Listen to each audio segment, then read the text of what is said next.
ஐயநாதன், உங்களிடமிருந்து அந்த உரையாடலை தொடங்கலாம்னு நினைக்கிறேன். கூட்டணிக்கும் கொள்கைக்கும் ஒட்டும் இருக்க வேண்டியதில்லை, உறவும் இருக்க வேண்டியதில்லை அப்படிங்கிற கோட்பாட்டை நீங்க எப்படி பார்க்குறீங்க?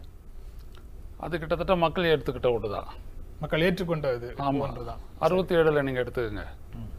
இன்னிலிருந்து கிட்டத்தட்ட 33, 18, 51 வருஷத்துக்கு முன்னாடியே ராஜகோபால் ஆச்சாரியாரும் திராவிட முன்னேற்ற கழகமும் சுதந்திர கட்சியும் ஒன்னா போனாங்களே. அப்போ என்ன அப்படின்னீங்கன்னா, ஒரு பொதுவான அரசியல் சூழல் வந்துட்டு கட்சிகளினுடைய கூட்டணிகளை நிர்ணயிக்கிறது என்று கூட சொல்லலாம். அப்படி ஒரு நிலை அப்பவே ஏற்பட்டுச்சு. அதுக்கு பின்னாடி நீங்க காலத்தில் பார்த்தீங்கன்னா காங்கிரஸை எதிர்த்தே ஒரு அரசியலை கொண்டு வந்து அண்ணாவால் நிலைநிறுத்தப்பட்ட திராவிட முன்னேற்ற கழகம் 71 காங்கிரஸுக்கு 10 சீட்டு இந்திரா காங்கிரஸுக்கு விட்டு கொடுத்து அவங்களுக்கே தமிழ்நாட்டில் கால்பதிக்க இடம் கொடுத்து உயர்த்தி கொடுக்குறாங்க. அதன் பிறகு நீங்க பார்த்தீங்கன்னா அந்த கூட்டணி சவாரி என்பது கொள்கைக்கும் அதுக்கும் சம்பந்தமே இல்லை அப்படின்ற மாதிரி அது தொடர்ந்துகிட்டு தான் இருக்குது. அது இன்னைக்கு வந்துட்டு இன்னொரு அடுத்த கட்ட வடிவத்துக்கு போகுது. இங்க என்ன அடிப்படை என்னன்னீங்கன்னா, அதான் கவனிக்க வேண்டியது என்னன்னா, ஒரு கட்சி இன்னொரு கட்சியோட கூட்டணி சேர்றதுக்கு கொள்கை அடிப்படை என்பதை விட அந்த கட்சிக்கு அந்த மக்கள் ஆதரவு, அதற்கென்று இருக்கக்கூடிய தனித்த மக்கள் செல்வாக்கு, கட்சியோடு சேர்ந்தும் பொது நிலையிலையும் அந்த கட்சிக்கு இருக்கக்கூடிய மக்கள் ஆதரவுன்னு ரொம்ப முக்கியம்.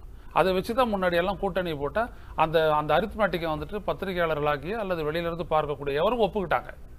அது ஒர்க் அவுட் ஆச்சு. அந்த மாதிரி 2001 வரைக்கும் நம்ம அதை பார்த்துருக்கோம். என்ன நடந்துட்டு இருக்குது, அதை மக்கள் ஏத்துக்கிட்டாங்க அல்லது சொல்ல முடியாது, ஏத்துக்கிட்டாங்க, விமர்சகர்கள் ஏத்துக்கிட்டாங்க அப்படிங்கிறது ஒரு பக்கம்.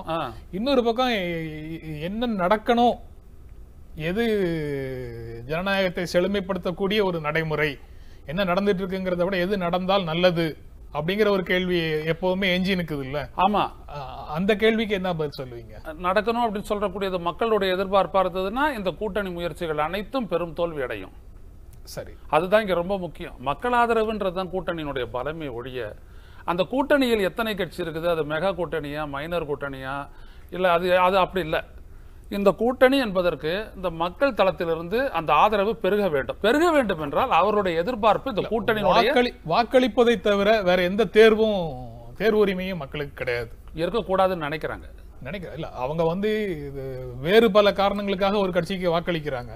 அது இவர்கள் வைத்த கூட்டணியை நியாயப்படுத்தி விட்டதாக சொல்ல முடியாது. நாம ஒரு பொருள் கொள்றோம். இல்ல அதை வச்சுதான் மக்கள் ஏற்றுக்கிட்டாங்கன்னு நீங்க சொல்றீங்களே, அது எப்படி சொல்றீங்க? இல்ல அந்த மக்கள் ஆதரவு அப்படின்றது என்ன அப்படின்னா, அப்ப அந்த கூட்டணி ஒர்க் அவுட் ஆயிடுச்சு தேர்தல் அப்படின்னோம்னா அதுக்கு மக்கள் ஆதரவு இருந்ததுன்றதான பொருள்.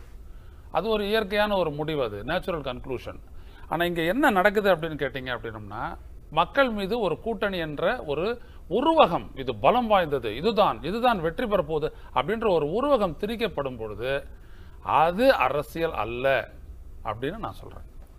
என்ன காரணம்னு கேட்டீங்க அப்படின்னா, இது நாள் வரைக்கும் இந்த நாட்டினுடைய பொருளாதார சிக்கல்களிலிருந்து பல்வேறுபட்ட சிக்கல்களில் ஒரு மாற்று நிலைப்பாட்டை நோக்கி மக்கள் எதிர்பார்த்து கொண்டிருக்கின்ற நேரத்தில் நீங்களே இந்த கட்சியை இந்த ஆட்சி எங்களை வஞ்சித்திருக்கிறது என்று சொன்ன அனைத்து இந்திய அண்ணா திராவிட முன்னேற்ற கழகத்தினுடைய அதிமுக கொஞ்சம் ஒரு 10-20 நாளைக்கு முன்னாடி பட்ஜெட்ல எல்லா விதத்திலும் நிதி ரீதியாக எங்களை வஞ்சிக்கிறது என்று சொல்லிவிட்டு இன்னைக்கு நீங்க கூட்டணி போடுறது அப்படின்ற போது நீங்கள் வஞ்சிக்கப்பட்டீர்களா, தமிழ்நாடு வஞ்சிக்கப்பட்டதா?